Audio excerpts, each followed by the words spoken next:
let's say someone is feeling unappreciated. And they want to be appreciated. It feels so good when someone holds you as their object of attention and adores you or appreciates you.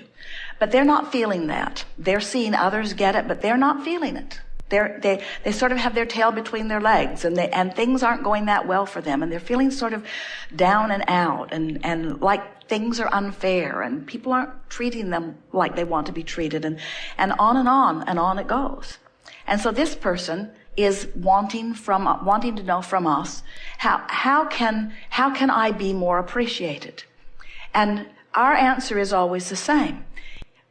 Find something to appreciate, because as you find something, whatever it is, a flower, a butterfly, a cat or a dog, a rainbow, a cloud, a dolphin jumping, something good to eat, as you find anything to appreciate, as you offer your appreciation, your vibration raises, because you can't appreciate without being a vibrational match to source energy. And when you're appreciating, now you are the attractor of appreciation. But you can't control what others are doing. You can't control the appreciative state of others, because you can't stand on your head in enough different ways to get someone who's out of the vortex to appreciate you. And when you try, you will pronounce yourself a failure. But you can become an avid appreciator. And what you begin to discover is it was never someone else's appreciation of you that you were looking for. It was your alignment with the energy of love, with the energy of source, with the energy of appreciation. That's what fills you up, you see. You get so full of it that it doesn't matter to you what others are flowing to you, other than it is so delicious to be the recipient of someone's appreciation, because it means they're in the vortex. So it turns out you can't be selfish. You can't adore appreciation from another and separate yourself from your gladness of their alignment, you see. You see how it works? You cannot be an appreciator without being appreciated. And it turns out it's being the appreciator that matters most, you see. That's why your inner being stands in a state of never-ending appreciation and adoration of that which you are, has practiced the vibration of that so eternally that is all that can be offered from the source within you. And when you find a different vibrational stance, then you separate yourself from that. And then we come along and say, we want you to be so selfish that you care about aligning with that energy that creates worlds. And then, like your inner being, you become an uplifter. Only you're like the satellite dish that's beamed in a little closer, you see. In other words, the giving puts you in the vibrational stance of the receiving. But if you've got your sights on receiving and you're not in alignment, it can't come to you. And that's when you start making claims of deprivation, you see. There are so many people standing outside the vortex asking others to help them, not understanding that anyone who does help them when they're outside the vortex has to come outside the vortex with them. And so the help doesn't go on very long before it begins to be resented. That's why needy people will suck you dry of your alignment, you see. What we want for you is your alignment with your power. We want not to create for you. We want you to discover your own creative power. You see, for us to be in the vortex, the only thing that we or anyone has to give to anyone else is the example of the vortex, because that's where all of the joy and all of the creative juices are, you see. So they are really one and the same. So your inner being is always broadcasting to you. And if you're not consistently in the vortex, even though your inner being is broadcasting utter appreciation and knowledge of who you are and is offering well-being, because your inner being is selfishly, hear this, tending to its own vibration, your inner being will not leave the vortex to find you wherever you are to lead you back in. Isn't that interesting? Your inner being maintains its vibrational frequency knowing that you will find it. Don't you love having an inner being who has that kind of confidence within you? Don't you love having an inner being who is projecting to you this powerful energy of well-being? Knowing that you will find whiffs of it, that here and there you will find it, and as you follow it, in other words, how do you think you found us? How do you think you found this trail? How do you think you found this information? It's because you were close enough to the broadcasting of your inner being that it resonated with you when you found it. And if you will maintain enough selfishness to care about how you feel, you'll practice the energy of your being enough to know that you will know of yourself what your inner being knows, you see. So now let's go back to something. The basis of it is in understanding that the problem and the solution are entirely different vibrations, just as the question and the answer are different vibrations. So if you have a friend or know someone who needs something, and you focus on their need long enough, you will leave the vortex, and then you will associate the terrible way you feel with their need.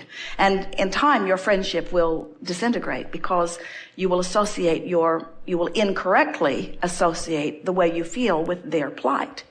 But if you remember that in their problem, they are generated a solution, and you stay in your vortex where you see not their problem, but instead you know only the solution, as you practice the vibration of the solution, then you can be a catalyst that inspires them into the vortex, depending on where they are. Now, some of your friends who you have been influential with will follow you relatively easily into the vortex, and you will revel in their discovery of their solution, you see.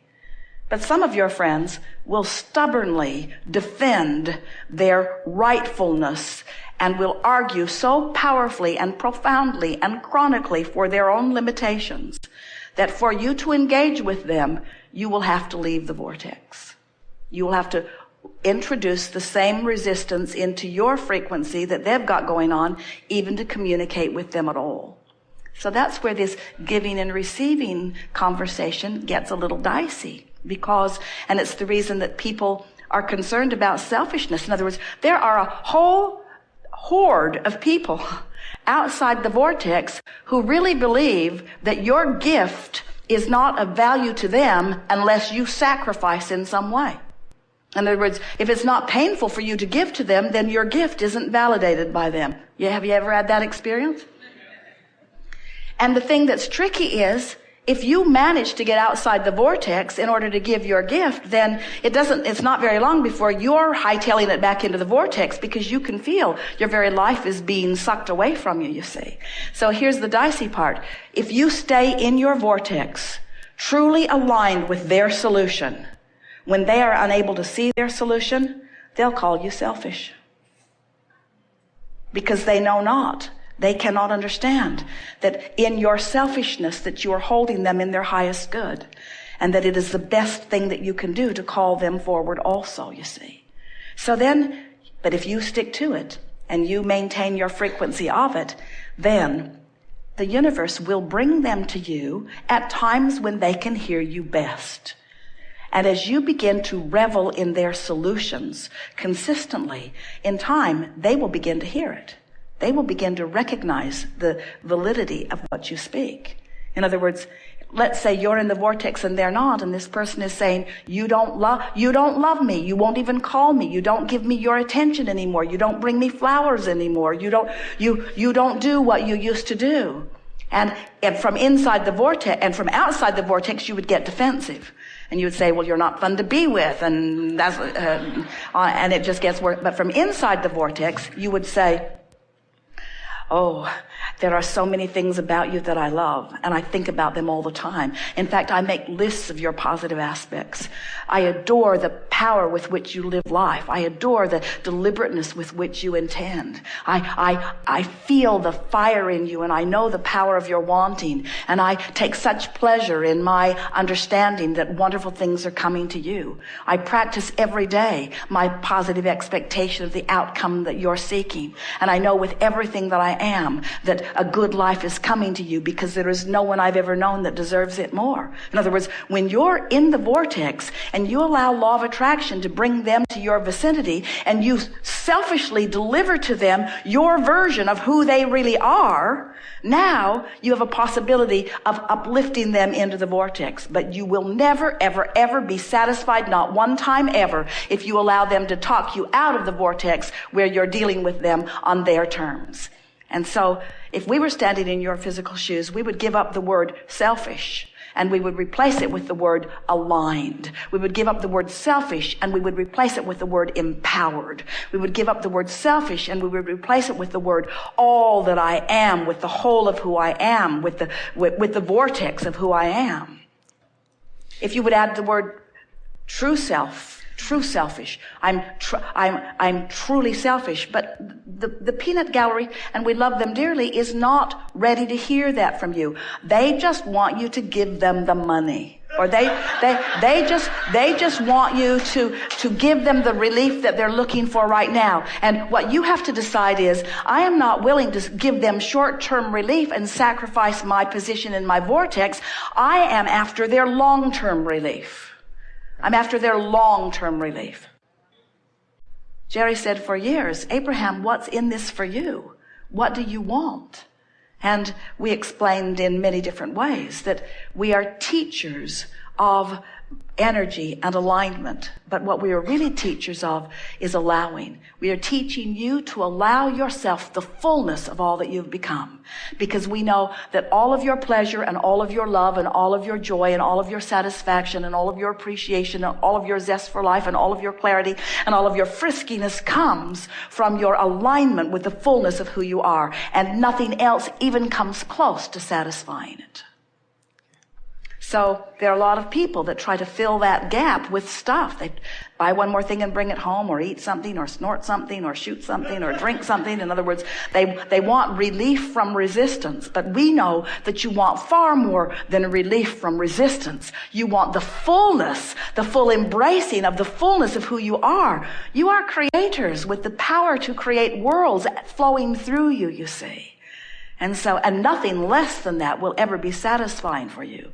So yes, you could say we are emphatically, stubbornly holding our vision of who you are. But it's not a vision that we made up. It's a vision that you made up. It's your creation that we are holding tight to, you see. You see it all fits together?